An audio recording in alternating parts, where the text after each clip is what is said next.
Página de abertura. Do livro Pão Nosso, psicografado por Francisco Cândido Xavier, pelo Espírito Emmanuel. Título da mensagem: Coisas Invisíveis. Porque as suas coisas invisíveis, desde a criação do mundo, tanto o seu eterno poder como a sua divindade se estendem e claramente se veem pelas coisas que estão criadas. Paulo aos Romanos 1:20. O espetáculo da criação universal é a mais forte de todas as manifestações contra o materialismo negativista, filho da ignorância ou da insensatez. São as coisas criadas que falam mais justamente da natureza invisível, onde a atividade que se desdobre sem base. Toda forma inteligente nasceu de uma disposição inteligente. O homem conhece apenas as causas de suas realizações transitórias, ignorando, contudo, os motivos complexos de cada ângulo do caminho. A paisagem exterior que lhe afeta o sensório é uma parte minúscula do acervo de criações divinas que lhe sustentam o habitat, condicionado às suas possibilidades de aproveitamento. O olho humano não verá além do limite da sua capacidade de suportação. A criatura conviverá com os seres de que necessita no trabalho de elevação e receberá ambiente adequado aos seus imperativos de aperfeiçoamento e progresso, mas que ninguém resuma a expressão vital da esfera em que respira, no que os dedos mortais são suscetíveis de apalpar. Os objetos visíveis no campo de formas efêmeras constituem breve e transitória resultante das forças invisíveis no plano eterno. Cumpre os deveres que te cabem e receberás os direitos que te esperam. Faze corretamente o que te pede o dia de hoje e não precisarás repetir a experiência amanhã. Emmanuel. E agora, a palestra. Boa noite, meus irmãos. Hoje nós vamos dar início ao nosso estudo de sexta-feira, via virtual, falando sobre o capítulo, a parte segunda do capítulo 8º, é uma continuidade do estudo de emancipação das almas. Nós vamos hoje comentar as perguntas 438 até a pergunta 442. Uma é a 438, fala sobre sonambulismo, e as demais falam sobre êxtase. Um assunto muito interessante, até para a gente aprender sobre essa situação que nós, espíritos, podemos passar também. Bom, vamos à frente. Na pergunta do Kardec, número 438, que fala do sonambulismo, é a última pergunta sobre esse subitem. Ele fala o seguinte: o uso que um sonâmbulo faz da sua faculdade influi no estado, do seu espírito depois que ele morre? Ou seja, se a pessoa é sonâmbula, fazendo uso dessa sua faculdade, vai influenciar o estado do seu espírito quando ele morre? Logo pode morrer? Ou desencarnar? A resposta dos espíritos foi muito interessante. Ele diz assim: muito. Por que ele quis dizer isso? Como bom ou mau uso do homem faz de todas as faculdades com que Deus o dotou. Então, aqui nós vamos parar um pouquinho para pensar sobre o seguinte: esse finalzinho da resposta do Espírito é importante. Ele diz como o bom ou o mau uso que o homem faz. Agora, olha o que ele fala: de todas as faculdades com que Deus o dotou. Então, vamos parar para pensar. A gente às vezes vê assim, não, fulano é um expert em determinada coisa, em assunto disso, assunto daquilo, mas será que ele está fazendo bom uso daquilo? Quanto melhor ele fizer o uso daquilo, mais ele vai crescer espiritualmente, intelectualmente e moralmente. Aí eu cito um exemplo simples. Se você tem o dom de ensinar, aprenda a ensinar da melhor maneira, seja o melhor professor. Se você é uma boa faxineira, se você é um bom professor, se você é um bom engenheiro, se você seja um bom médico, seja o que for, se você for um bom profissional e você usou isso como dom, um bom músico, utilize isso para o seu bem, para o bem de todos. Porque você ensina quando é professor, você ensina quando você é faxineiro, você ensina. Você ensina as pessoas a limpar direito, orienta ela a fazer a limpeza correta. É importante? Claro que é. Sem higiene, a nossa matéria sofre. A gente precisa de higiene, a gente precisa de engenharia, a gente precisa de médicos, dentistas, faxineiros, precisa de todo mundo, porque nós somos gregários. Nós necessitamos um dos outros para sobreviver. O nosso planeta é muito grande e a gente depende muito daquele outro nosso irmão, em qualquer que seja a sua profissão ou o seu dom. Utilize dos seus dons para fazer o bem, mas se aperfeiçoe no uso dele para ser o melhor naquele uso.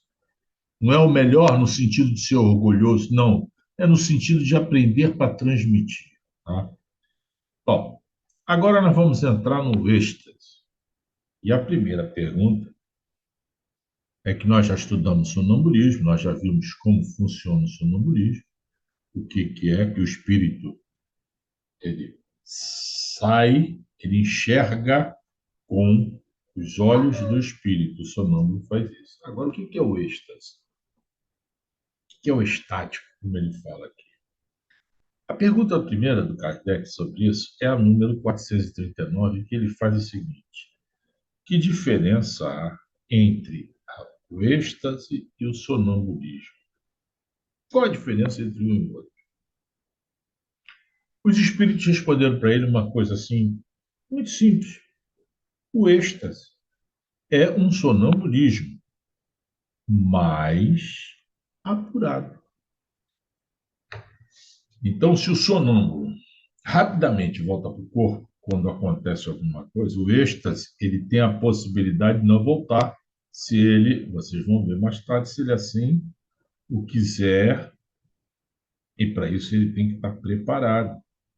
Mas ele vê muito mais fácil as coisas do que o sonâmbulo. Outra, a alma do estático ainda é mais independente, quer dizer, a alma aqui é no sentido do espírito. O espírito estático ainda é mais independente do que o do sonâmbulo. Aí o Kardec pensou aí, outra perguntinha. O espírito do estático, seria a alma no caso, né? Penetra realmente nos mundos superiores? Ou seja, aquilo que o estático fala que foi uma terra bem melhor, que viu um mundo bem melhor, viu a vida como era no mundo superior, viu isso. Será que é verdade isto? Ele realmente vai lá? Aí os espíritos responderam para ele: vê esses mundos. Eles veem esses mundos. Compreende a felicidade deles. Dos que o quê? Dos que habitam nele. Donde nasce o desejo de lá permanecer. Então ele vê esses mundos mais felizes, vê esse mundo mais evoluído, e aqueles habitantes que lá estão, ele conhece, vê os habitantes e fica com vontade de lá ficar, porque lá é uma maravilha, vamos dizer assim. Aí há, porém, olha o que o Espírito coloca aqui. Há, porém, mundos que são inacessíveis aos espíritos que ainda não estão bastante purificados. Então a gente tira a conclusão de que esses espíritos que conseguem ver isso é porque eles estão mais purificados que os demais. Porque se há mundos em que são inacessíveis aos espíritos que ainda não estão bastante purificados, esse tipo de mundo, para quem não está bem purificado, não vai ser fácil para ele chegar lá e ver. Né? Aí, na 441, ele faz o seguinte: quando o estático manifesta o desejo de deixar a Terra, fala sinceramente, não o retém o instinto de conservação, ou seja, Kardec frisou para o espírito o seguinte: olha só, quando esse estático manifesta que ele quer ficar naquele lugar, deixar a Terra, e responde com sinceridade, não o retém o instinto de conservação, ou seja, o instinto de conservação que nós temos com a nossa matéria, para manter a matéria viva, porque é uma ferramenta de trabalho. A gente tem que conservar a matéria viva para poder frequentar o nosso ambiente, viver. Isto é mantido quando esse espírito deseja realmente sair da Terra? Resposta dos espíritos. Isto depende do grau de purificação do espírito. Ou seja, conforme a evolução espiritual do espírito, conforme a sua purificação, ele pode muito bem não se sentir retido pelo seu instinto de conservação. Então, quanto mais terra a terra nós formos, mais a possibilidade de a gente manter o nosso instinto de conservação e ficarmos aqui. Quanto menos, mais purificado, mais fácil não ficar. Ou termos a vontade de não ficar, é assim dizer. Aí a última pergunta. Eu estou indo rápido nas perguntas porque temos bastantes comentários a ser feitos sobre o assunto. Não se deixasse o estático entregue a si mesmo, poderia a sua alma abandonar definitivamente o corpo? Ou seja, o estático, se ele deixar entregue a ele mesmo a situação, a sua alma pode abandonar definitivamente o corpo, ou seja, ele pode ir embora já? Aí os espíritos responderam para ele o seguinte: perfeitamente, poderia morrer, mas nós nos lembramos de uma coisa aqui que ele citou nas perguntas anteriores. Para que ele tenha o desejo de deixar a Terra, a outra, para ele ver o mundo mais superior, ele tem que estar o quê? Mais evoluído. Então, ele poderia perfeitamente morrer. Então, a gente deduz que, para acontecer isso, o espírito já tem que estar com uma evolução bem grande. E aí, o espírito alerta. Para aquele que ainda não está com a evolução bem grande, algumas coisas têm que ser levadas em consideração também. Por isso é que preciso se torna chamá-lo a voltar, apelando para tudo que o prende a este mundo. Ele pode não estar preso por bem material, mas ele pode estar preso por sentimento à família, ao amigo, a um filho, a um neto, né? A uma causa em que ele está preso, ele vê a coisa e está na hora de eu para lá, aquilo lá é bem melhor do que aqui, estou perdendo. Mas aí tem que mostrar a razão que ele é importante para que aquela causa, enquanto ele estiver aqui, se desenvolva e consiga viver sozinho, vamos chamar assim. A mesma coisa, a educação da família, dos filhos, dá bons exemplos, e talvez tenha que ficar um pouco mais para ajudar ao restante daqueles entes queridos que ele tem. Isso são exemplos. Tá? E ele fala, tudo que o prende a este mundo, fazendo-lhe, sobretudo, compreender que a maneira mais certa, olha que frase interessante, mais certa de não ficar lá, ou seja, A maneira mais correta para ele não ficar lá, onde vê que seria feliz, local onde vê que seria a felicidade dele, vai consistir, ou seja, consistiria em partir a cadeia que tem o preso ao planeta Terra. Ao partir a cadeia que o tem preso ao planeta Terra. Ou seja, se ele partir esse elo, vai dificultar, é a maneira mais certa para ele não ficar lá. Não vai acontecer dele ficar lá. Por quê? Porque ele partiu aquele elo que faz ainda com que ele passe pelaquela parte de desenvolvimento para se purificar mais ainda para chegar lá no local.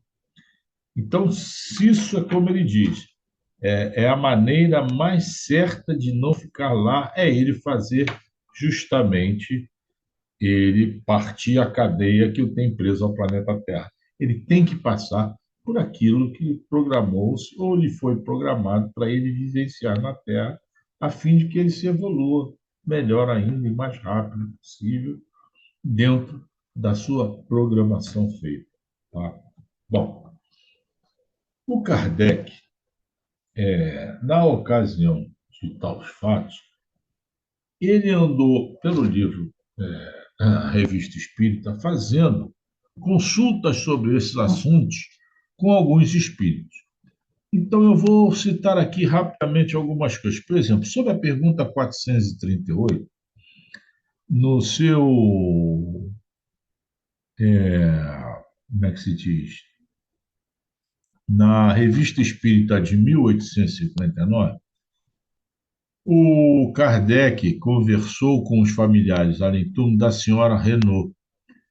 Essa senhora, ela era uma médium, vamos dizer assim, ela era uma sonâmbula, nem médium, digo, mas uma sonâmbula. Tá?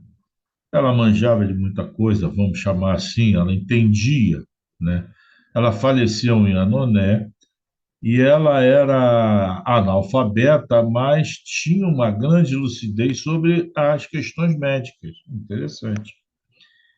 E o Kardec sabia que ela era sonâmbula. E aí o espírito foi convocado e foi feito algumas perguntas a ela que pareciam interessantes para ele saber. Por exemplo, ele perguntou, ela, na mesma hora depois da evocação, eis-me aqui. O que quereis de mim?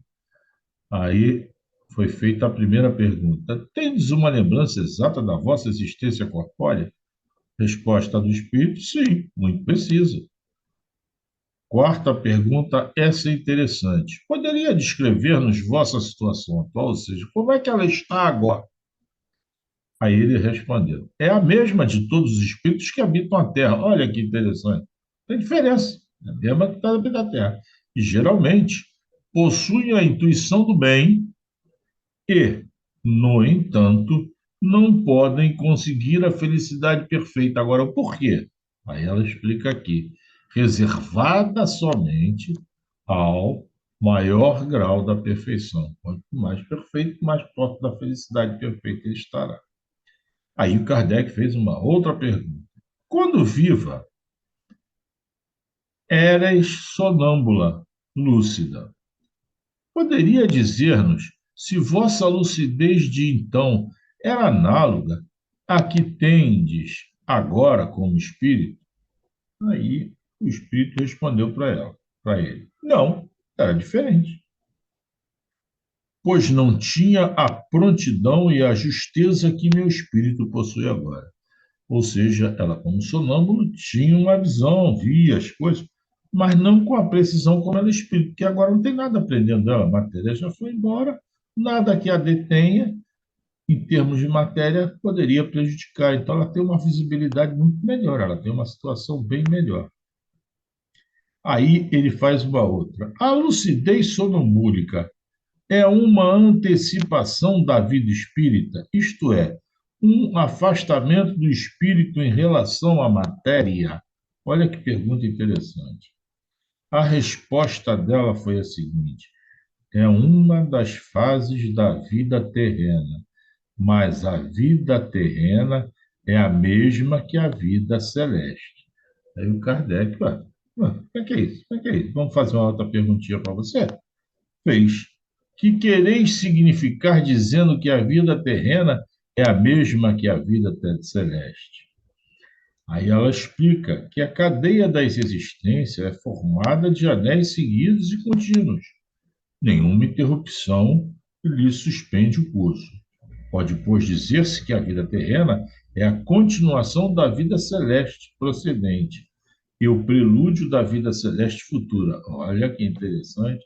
Então, aqui a gente passa dando continuidade, e o que nós aqui fizermos vai refletir na nossa vida futura, como a gente sempre fala.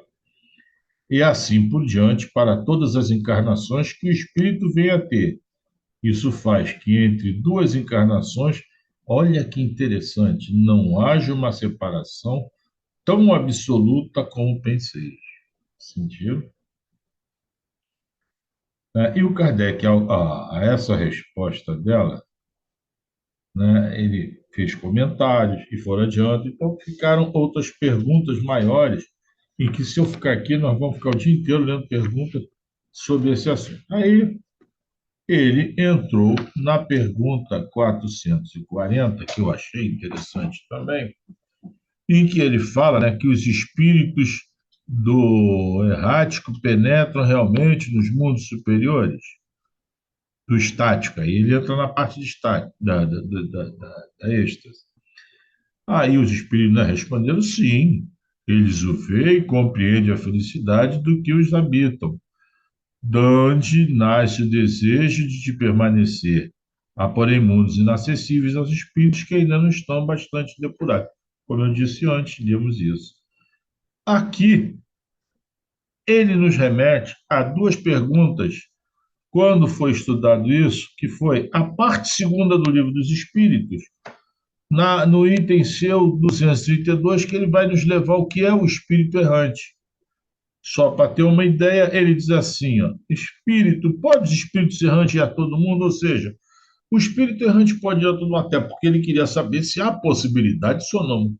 Né? Se o sonâmbulo vai mesmo a outro mundo, se o estático vai mesmo a outro mundo, se o estático vê realmente outro mundo, que é o caso do estático, 440.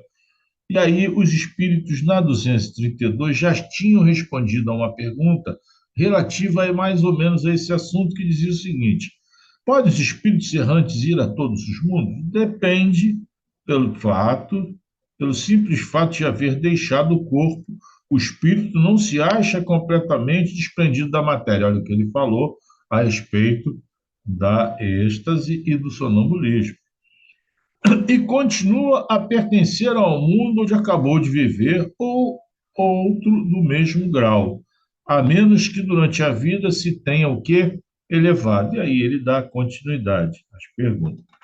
Então, essas perguntinhas são interessantes porque nos remetem a determinadas coisas. Depois ele cita no livro do Céu e Inferno, ele conta a história do senhor Cardon, nessa mesma revista, e mostra, né, também, através de perguntas e respostas, a situação que ele tem, o estático tem na erraticidade. Bom, na última pergunta, 442, que eu deixei aqui por fim, a pergunta dele era que se o estático entregue a si mesmo, poderia sua alma abandonar definitivamente o corpo?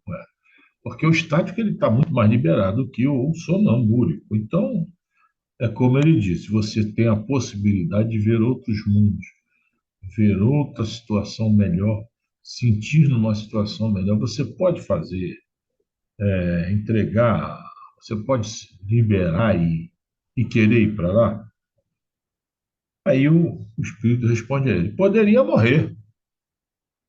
Por isso é que precisa se torne chamá-lo a voltar. Aí foram aquelas frases todas que ele disse.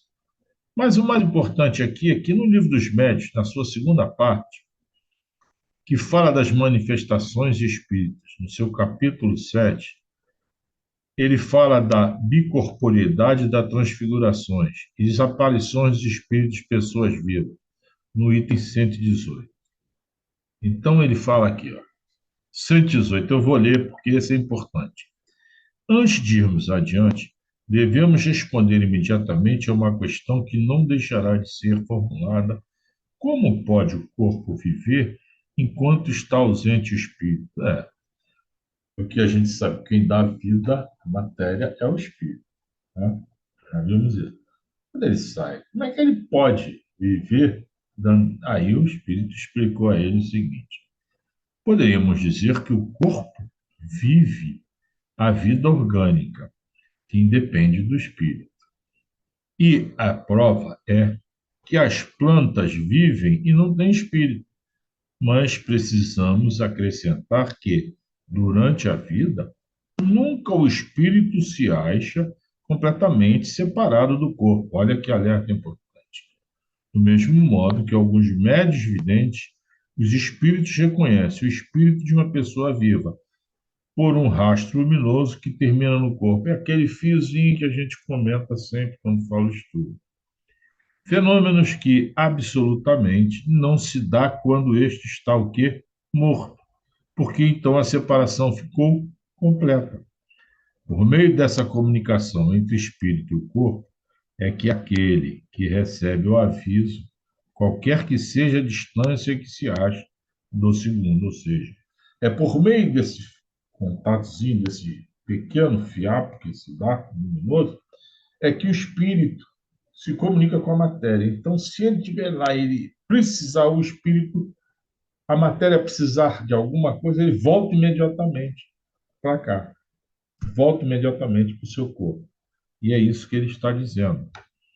Que se há, não, é independente de distância, como ele diz, segundo a necessidade que este possa experimentar da sua presença, caso em que volta ao seu invólucro com a rapidez de relâmpago.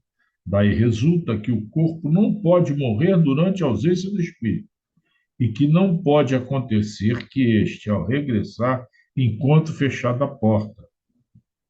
Por quê? Porque não pode morrer a matéria se o espírito vai voltar para a casa dele, vamos assim dizer. Conforme hão dito alguns romancistas em histórias compostas para recrear, né?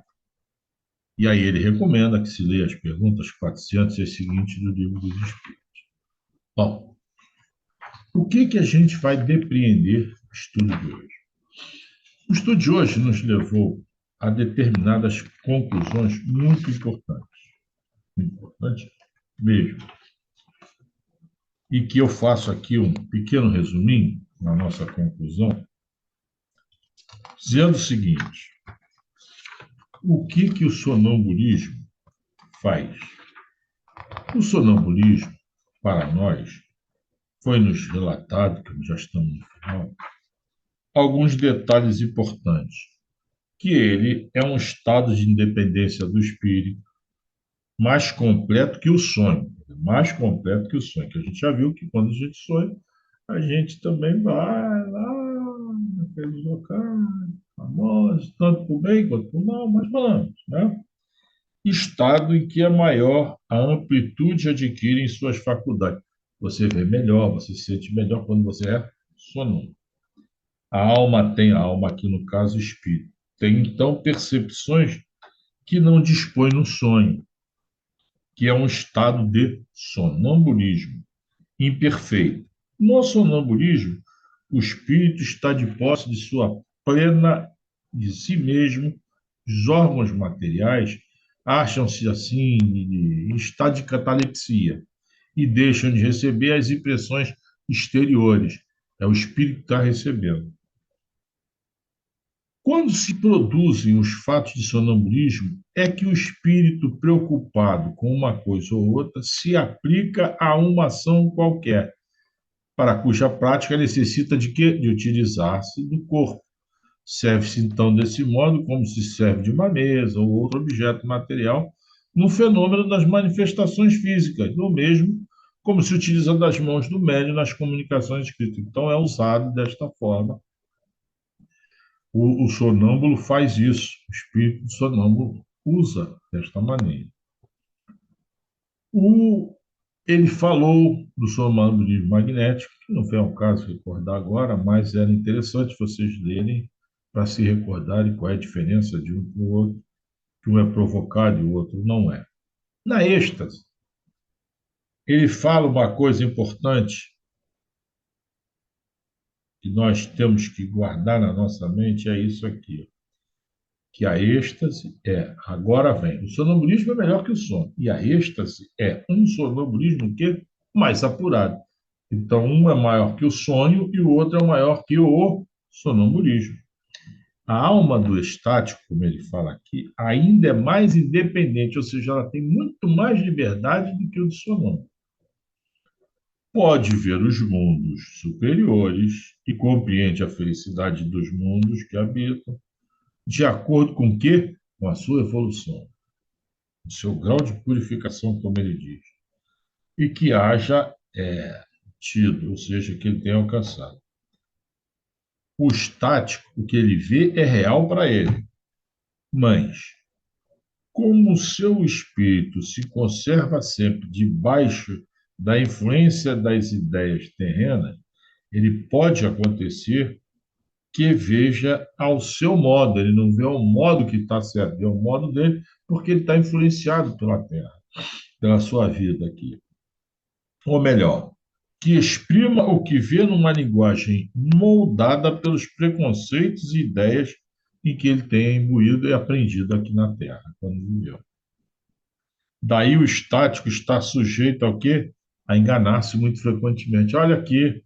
Olha que alerta interessante. O estático, por causa disso, pode se enganar constantemente. Sobretudo quando ele pretende penetrar no que deva continuar a ser mistério para o homem. Ou seja, se ele é aquele espírito estático curioso, quer saber o que não precisa, ele está arriscado a sofrer essas consequências, né? E ele se deixa levar o quê? Pela corrente das suas próprias ideias. Ou se torna um quê? Aí é o alerta maior ainda, um joguete dos espíritos mistificadores que se aproveitam da sua exaltação para o quê? Para fazer a fascinação dele, para fascinar.